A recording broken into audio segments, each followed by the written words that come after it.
Hello everyone, good afternoon here in Toronto. Today we will be talking about 6 reasons why you should become a personal support worker. There are several reasons why working as a personal support worker is amazing, but becoming a professional support worker is not easy as well. Only the strong person stay in the profession. So there are approximately 100,000 personal support workers in Ontario.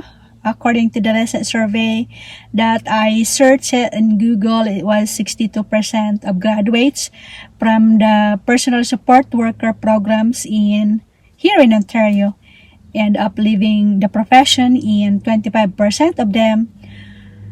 So for those of you want to understand why the 38% stayed in love what they do every day, guys, and maybe want to become one of them. So anyhow, here are 6 reasons why to become a personal support worker. Though you should be aware of potential PSW problems as well.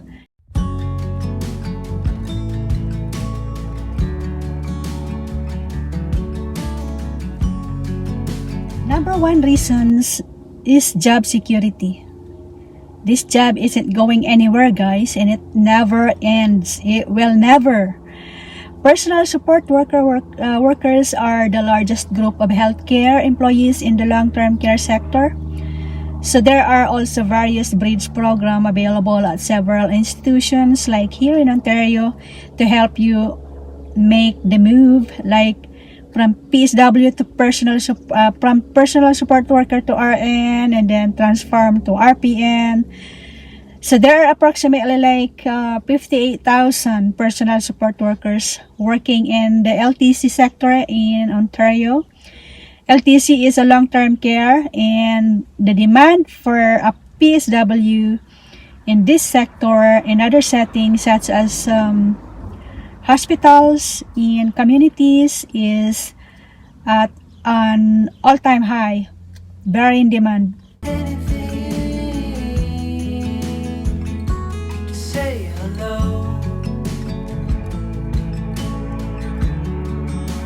So as a personal support worker, you have a job for life. It's a lifetime job. It will never end, guys. As long as there is a baby, there is an elderly. There will always be elderly and sick people in this world who need your help. Now, that's not to say you always have full-time employment in facilities, because more often than not, you'll start part-time sometimes or casual. However, the profession will always be there. It will grow and grow and grow and grow. More LTC homes will open and more jobs will be created.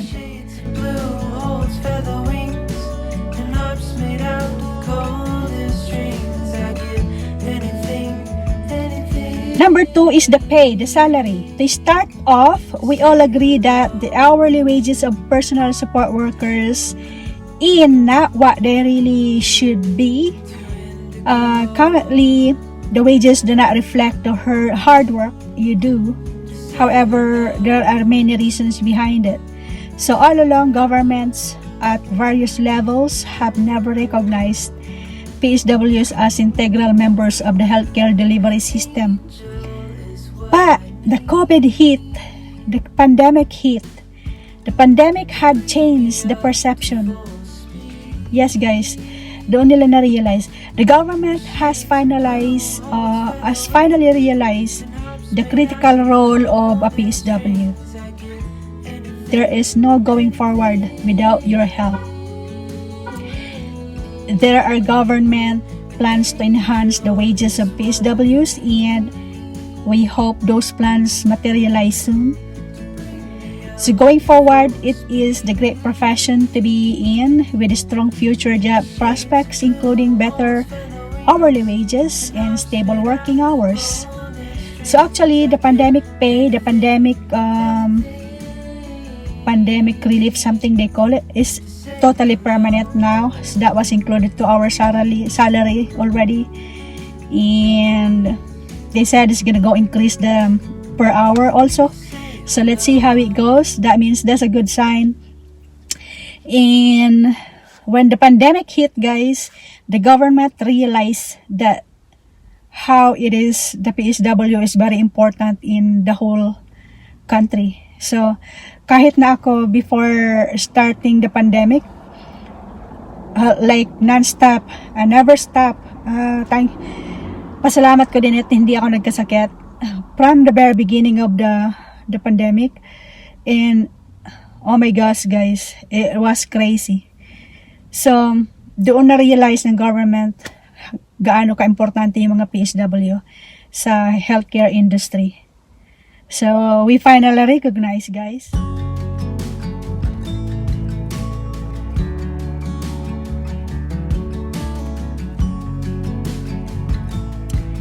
Number 3 is flexibility.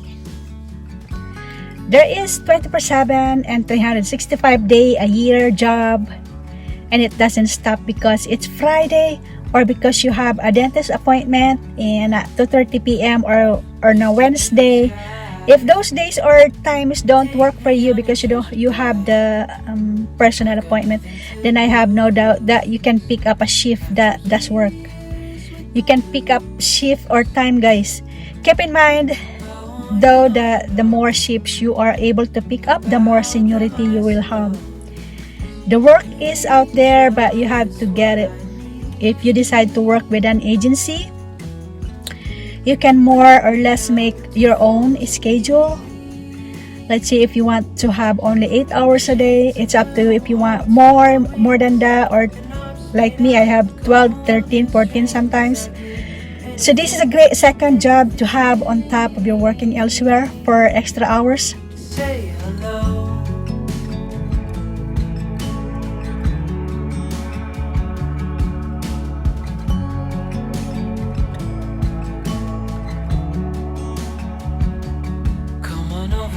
So number 4 reasons why you should become a personal support worker is the diversity of work. You don't want to work in a long-term care home. Let's say, for example, that's not a problem. You can work in the community and you don't want to work in the community. That's not a problem too. And you can work in the private setting then. But if you don't want to work in the private setting, then that is not a problem as well. You can work in the hospital, guys. There are many options for you to work as a personal support worker. So hospitals are starting to utilize more and more PSWs. PSWs work in many inpatient care areas, even in ICU or intensive care units, and also in a CCU, critical care units. You have the many options. You just pick one or pick two.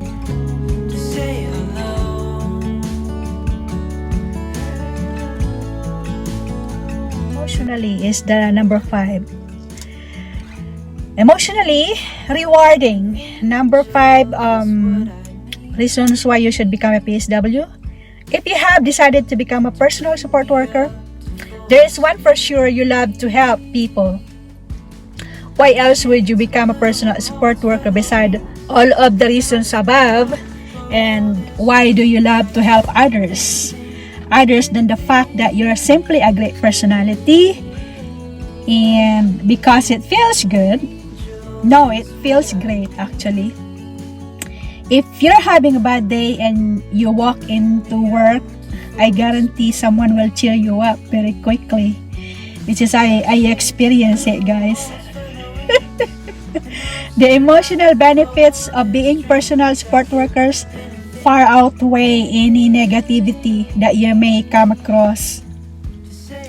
When you work with coworkers who appreciate you in a friendly, home-like environment, you can't help but feel good about what they do. So that's PSW, guys. It's more fun being a PSW. Number 6, speaking of fun, it's fun actually. This job is so much fun. many people wouldn't put in the effort to talk about it. And with everyone that they know, when working with seniors, you'll hear tons of stories, guys. Like for example, World War One, World War Two, and all that, blah blah blah. You probably get hit on by some flirtation gentlemen or ladies, and to round out the day, you are no doubt to run into some cursing from someone almost 3 times your age.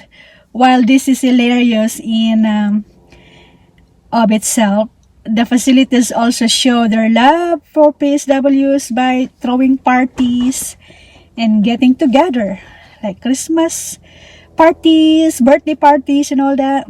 Everyone likes party. In addition, if you choose to work in a private care setting, such as in the community, you are not confined to working in one place. So seniors and people in need of help are everywhere, guys. So PSWs are needed everywhere too. When working with an agency, you ended up working in homes, nursing homes, and retirement homes for private care. Yeah, this is what I do. Also, take into consideration the potential for leaving the big city. Not a lot of people want to work way up north in the middle of nowhere. Kasi natatakot sila, but some do. Being a personal support worker, you can do just about anywhere. Everywhere. These are the reasons that great PSWs thrive on. What keeps them going in this fantastic, emotionally rewarding, endless opportunity line of work. Anyone, everyone, even if there's not in healthcare, be proud of this growing profession. Your growing profession. To be a personal support worker is to not only be a healthcare worker, but a good friend. And they're probably calling you, oh, there's my gal. Oh, there's my friend. You're kind, patient, and caring. The PSW profession is fantastic, and you're the reasons why they are still alive and kicking. That's true, guys. Without us, they're probably dead. Without our help, they're probably not eating, or they were probably starving and sitting in one corner. So because of PSW, they are still alive and kicking. So some of my patient, he was dreaming about, I can reach only 90, I will be happy. I'm ready to die. But because of us, keep going every day until he reached 94. Yes, guys, he's still alive. So he's 94 right now, and he's still moving actively, walking around the house. He was just dreaming 90 years old, and she said, I'm happy and I'm ready to die for that. I reached the 90 stage. And then when we keep going every day and looking after him, he reached 94 years old. Oh my gosh, couldn't believe it. He's a funny guy, and he was an Air Force pilot under the World War One, and I kept telling the stories about World War One, World War Two, what he does on the job. It's amazing. Okay guys, that's all for today. Hope you guys like our video, and if you do, please give us a thumbs up and click the subscribe button below, and as well as the bell button, so that you will be updated another video that I'm going to be upload. And thank you so much once again, and we'll see you next time. Bye.